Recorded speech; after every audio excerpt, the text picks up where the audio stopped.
Salut à tous et bienvenue sur ma chaîne. Alors aujourd'hui on va parler de Malta Airlines.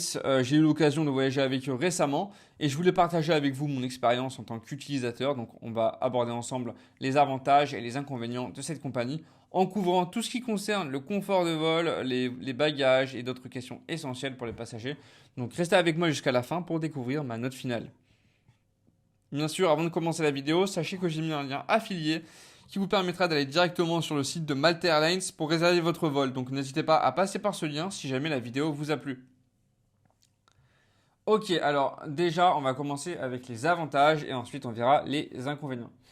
Premier avantage, le confort en vol avec les sièges et l'espace. Parce que parlons d'abord du confort. Malta Airlines offre des sièges relativement confortables avec un espace suffisant pour les jambes, même en classe économique. Et ça rend vraiment le voyage plus agréable, surtout sur les longs trajets.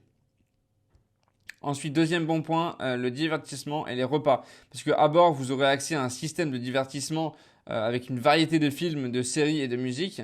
Et les repas servis sont de bonne qualité avec des options pour différents régimes alimentaires. Donc ça, c'est plutôt cool. Ensuite, le service à bord. Parce que il faut savoir que le personnel de cabine est connu pour vraiment sa gentillesse et son professionnalisme. Ils sont attentifs aux besoins des passagers, ce qui contribue grandement à une expérience de vol assez positive. Quatrième bon point, la gestion des bagages. Parce que Malta Airlines est assez généreuse en ce qui concerne la franchise de bagages. En classe économique, vous pouvez souvent enregistrer une valise sans frais supplémentaires, ce qui n'est pas toujours le cas avec d'autres compagnies.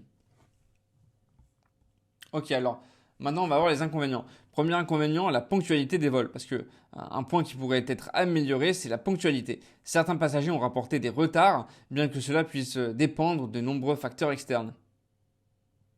Deuxième mauvais point, la tarification et les suppléments.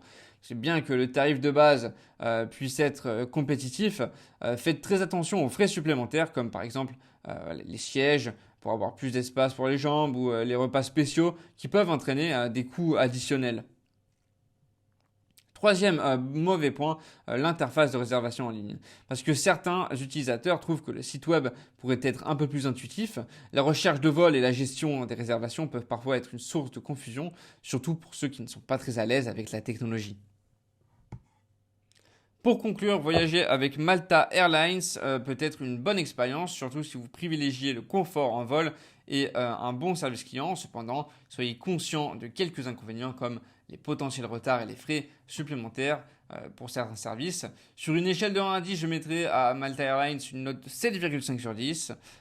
C'est une compagnie solide avec des avantages considérables, mais qui pourrait être améliorée sur certains points. Voilà, c'était mon avis. N'hésitez pas à me dire votre avis dans les commentaires.